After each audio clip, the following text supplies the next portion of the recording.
Life of Samson. We are still in that brief study, what we think is a brief study. And as of this moment in time, we really haven't met Samson, have we? All we have seen are the ones who will be the parents of Samson. And they have been trying to have children apparently for a few years, have had no children. The angel comes and says, you're going to have a child. The child's going to be very special. You're going to raise him as a Nazarite all the days of his life. And he's going to be the deliverer of these people of Israel from the hands of the Philistines. And so that's all we know. And I look at the last two verses of the chapter 13 of the book of Judges. It tells us that Samson is born. The woman gave birth to the boy and named him Samson. He grew and the Lord blessed him. The Spirit of the Lord began to stir in him. Samson is born. But that's the end of chapter 13. The beginning of chapter 14, Samson's full grown. A young man, but he's full grown. This man of massive strength is a full grown young man. And it's one of those places in Scripture that you find yourself wondering what happened between the end of chapter 13 and the beginning of chapter 14. Don't you find yourself doing that in Scripture really often? In the New Testament, I read one verse and the next verse is next to it, and I think, I wonder what really took place between these two verses. And God didn't choose to tell us. I'm wondering what Samson's childhood really looked like. Now, maybe I'm glad we're small this morning. And maybe I hope that not many are watching us live. And maybe I hope that not many ever listen to this lesson. And maybe I hope that Burke just erases this. Because I want to do a little bit of speculation with you. Or I want to propose perhaps a theory. Or I want to give you an idea that absolutely may have no validity to it. It may have absolutely no truth to it. So you have to be really careful. I'm just wondering, before I begin this chaotic life of the life of Samson, I'm just wondering, what was his childhood really like?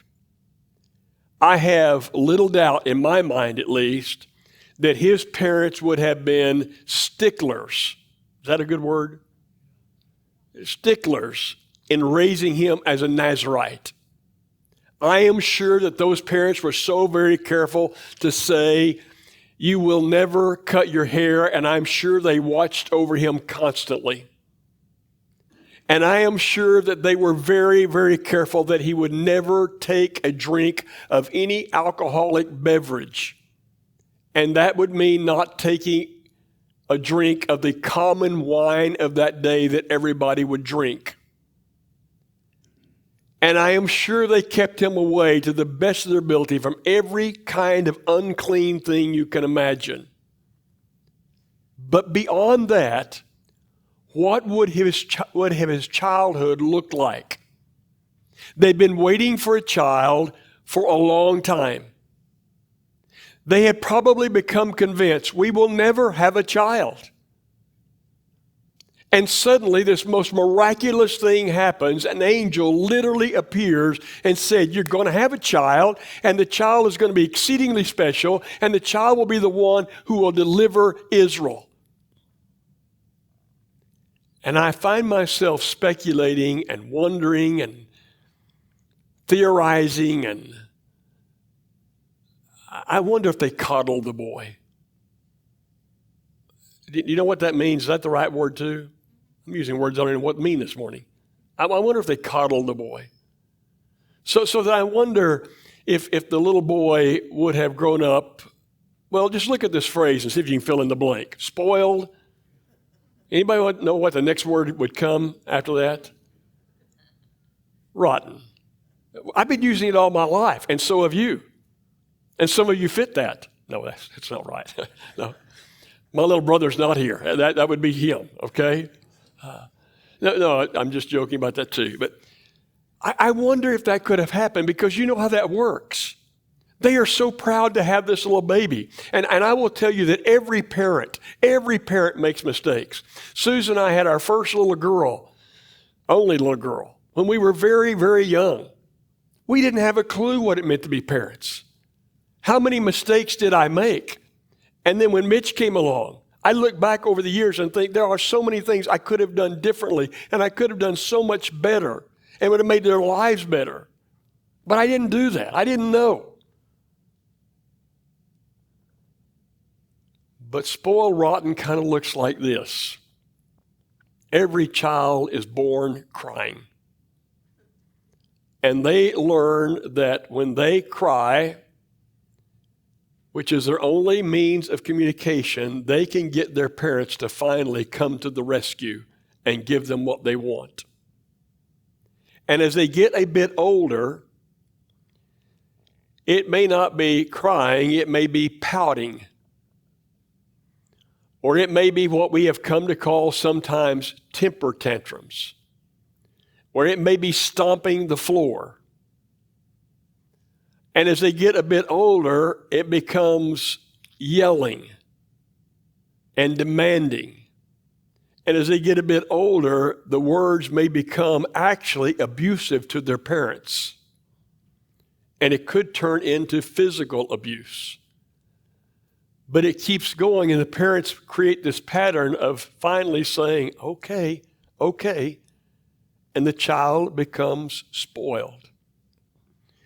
And I have another thought that goes beyond that thought. And if you look at the other thought, children who grow up like this really don't like to hear the word no in their adult life. They don't make very good employees, because when something happens where they work, it doesn't quite fit, they don't like it at all, and they're disgruntled about it. And it gets worse than that, because not only do they not want to hear no from people in authority, but they don't want to tell themselves no. They don't want to tell themselves no. And so they give in to everything you can imagine, only to their own self-destruction. And so you read this proverb that I use a lot, Proverbs chapter 25 and verse 28. In the Old Testament it says, like a city whose walls are broken down is the person who lacks self-control. And so you visualize this Old Testament city. And it's a giant city, but wrapped around the city is this great, big, thick, high wall. And as long as that wall is intact, then the enemies can come, but they're not going to hurt them. They can't invade the city. The city is strong. But if a crack comes in the wall, and the crack is exploited by the enemy, and they finally tear down that wall, the city is laid completely vulnerable, and anyone can come, anyone can besiege, anyone can take over. They become incredibly weak. And that is just like the person who cannot tell themselves the word no. That's lack of self-control, the person who cannot tell themselves no. And you're wondering, what in the world am I doing talking like this on this particular Sunday morning? But from here to the end of the story of Samson, you're going to find a man who was without doubt, I think, the strongest man ever to set foot on the face of the earth. Never, ever, ever was there a man to parallel this man, the strongest man physically ever to set foot on this earth. But on the inside, he was a giant weakling. Now, everybody following that? And I may be bursting some kind of image you have of Samson, but he's this massively strong man who on the inside is so very weak he cannot tell himself no. It will lead to his destruction, as it always leads to everyone's destruction.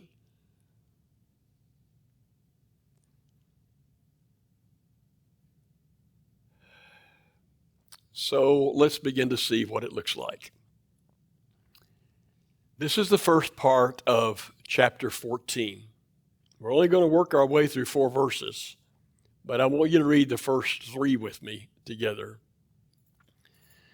Samson went down to Timnah and saw there a young Philistine woman.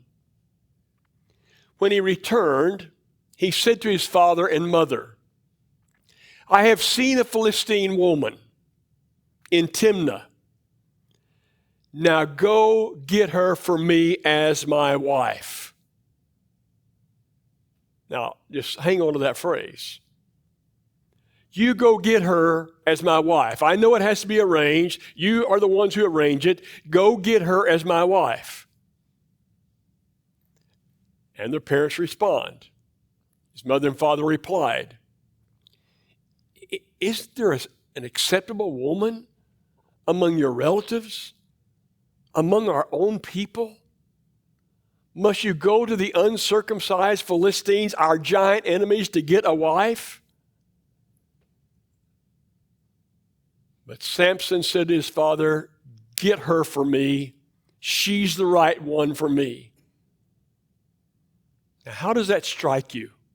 How does that conversation strike you this morning?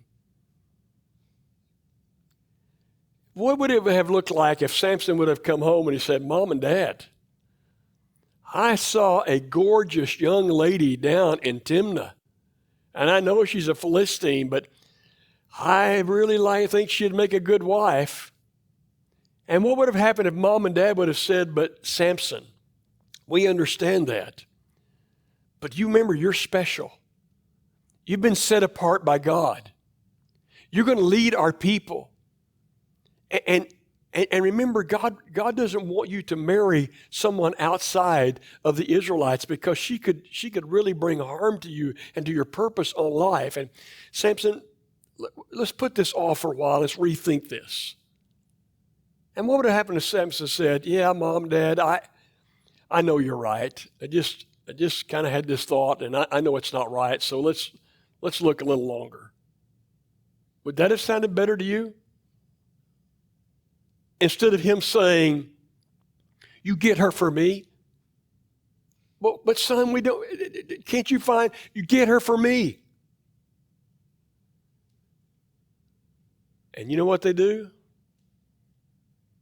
They're going to go get her. I wonder if his whole life has been like that. I wonder if his whole childhood has been like that, so that everything he wants, he kind of gets.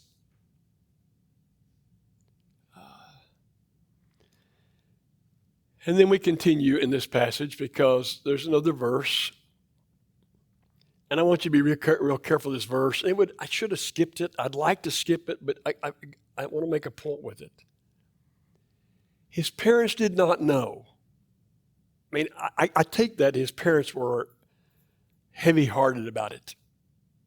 Now, all of you parents, have you watched your child make a decision? Have you watched your child go in a direction and you just feel deep down it's not the right thing and you wish they would do it differently and you wish they'd go another direction and you walk around with this heavy heart for some time and maybe a long time? Have you done that? Surely you have. Surely you have. His parents did not know this was from the Lord, who was seeking an occasion to confront the Philistines, for at that time they were ruling over Israel. Now, don't misread that statement. That does not mean that God caused Samson to act like Samson is going to act over and over and over again, because God cannot be involved with sin. And God does not make any person sin.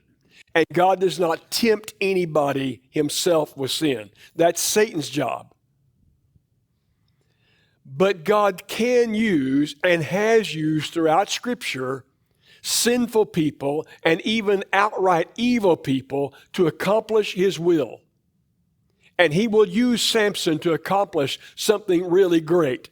But it will be through Samson's continual problem that will bring his humiliation and his demise before it's over with. Is this making any sense to you at all?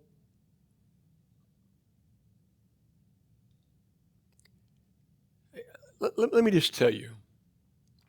You can be tall as a man, and you can be so very, very muscular, and you can be a star athlete, and you can be all this stuff.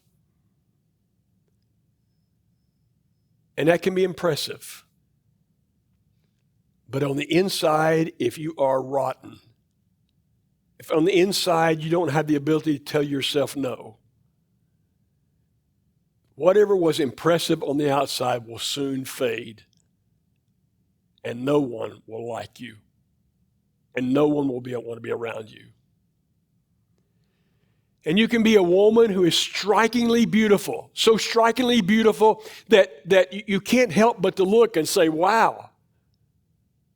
But then you learn on the inside there is so much of a mess and so much ugliness that after a while you pay no attention to the outer beauty and you just say, nothing to do with her. Because it's the inside that always matters. That's why we talk about Jesus all the time. And this lesson is an Old Testament lesson about Samson, but it's about Jesus. I'm speaking, Susan and I got to repeat this thing next weekend in Dallas. And I'll be speaking at this church twice on Sunday morning. But the preacher said an interesting thing to me. I said, do you have anything you want me to talk about? He said, the only thing we talk about in this church is Jesus. I thought, wow. Jesus came to work on our inside. Jesus didn't care a thing about the outside.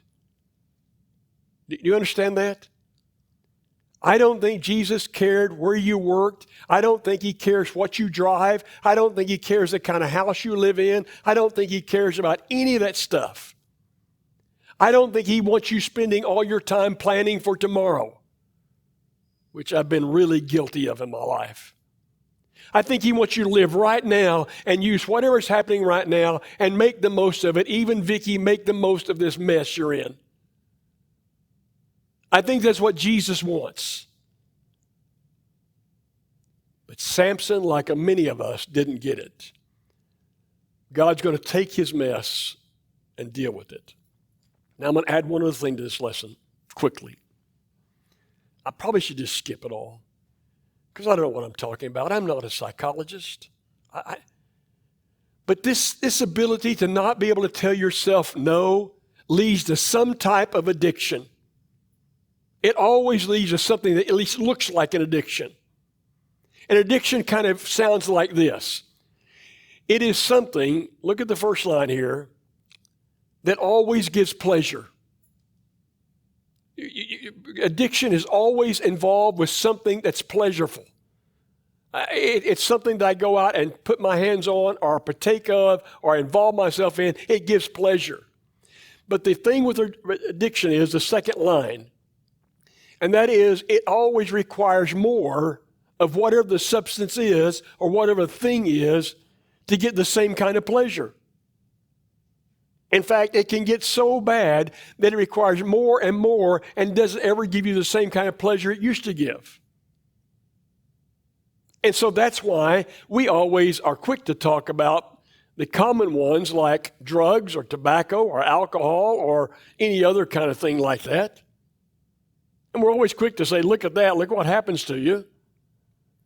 And we fail to talk about some that are just as bad and maybe more so. I have lived a good part of my life with that first line, observing the addiction to performance and being in it myself at times.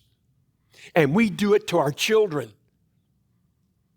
So our children, we pat them on the back and we say, you're special and you're good at these sports and you're good at this. And they learn that if they can perform a little better, they get more pats on the back. And then you get into a job.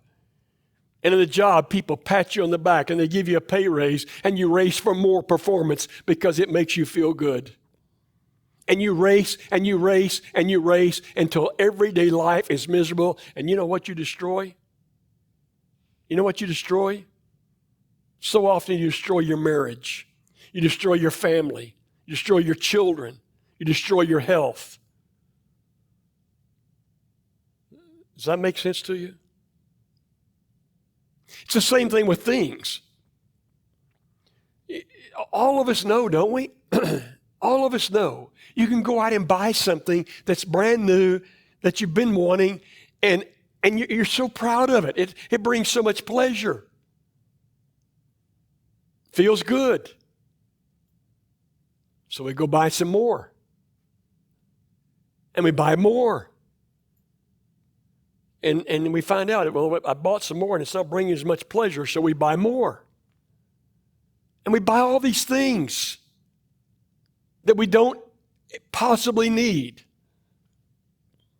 It is fitting the parameters of addiction.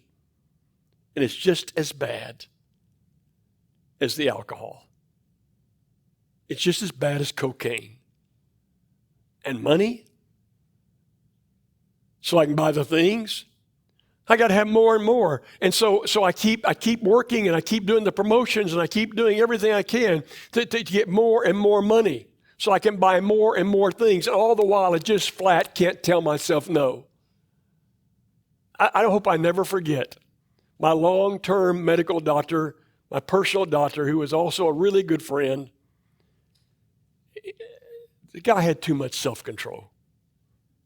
He would tell me, he said, Ken, we don't make any decision in our house that's major without the 30-day wait period. I said, what does that mean? He said, if we decide we need a new car, we look at the cars, we decide which kind we want, and then we go home. And we say 30 days from now, we'll reevaluate. Because he said, we found it 30 days, we may decide we don't even like that car anymore. 30 days, we may decide we don't need it anymore. And I thought, wow, what self-control. Do everybody understand what I'm saying? If you want to live life fully and the way Jesus wanted you to live it, you've got to be able to say to yourself, most of the stuff in this world doesn't matter. And most of the stuff in this world means nothing. And most of the stuff in this world, if I get involved in it, is going to destroy me. And that's the story that you're going to read over and over and over again from the life of Samson. He is the strongest man who ever lived. And so as a child, my mom and dad bought me a Bible that had pictures in it. And I would sometimes, when the preacher was preaching, I couldn't stand that stuff. And so I would just open the Bible and flip to the pictures. You know my favorite picture? It was Samson. He's my hero. The only thing about Samson's my hero today is the way he ends the story.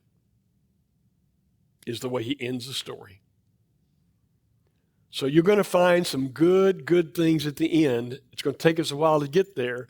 But in the end, all the mistakes and all the messes and everything else is overcome by repentance and forgiveness. So that God will write in Hebrews chapter 11 about the hallmarks of faith and the hallway of faith and all the people who live in that hallway of faith that God counts as so extra special. You know whose name's going to be there? You know whose name's going to be there? The weakling. The strong man who's a weakling. Samson will be there. Though he makes a mess of almost everything he touches, because Samson has the same addictions. You know what his addictions are? Anything he wants that he thinks will bring him pleasure, he goes and gets. He has a woman problem, or he has women problem. That's a better way to say it. He will find honey in places he shouldn't find honey, and he will reach over and get it because he just wants it. He has no ability, it seems, to tell himself no. Everybody get this? And Jesus is raising up a kingdom of people who refuse to live like this. He's raising up a kingdom of people who say, today's what matters. And it's not what you drive, it's not where you live, it's not how you're dressed. Have you noticed we don't care how you dress when you come here? It's not how you're dressed. It's not what your hair looks like. It's not whether or not you have this big stomach.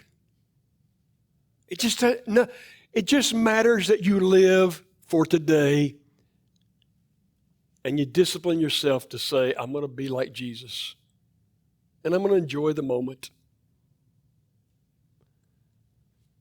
I don't know if it's even a lesson or not.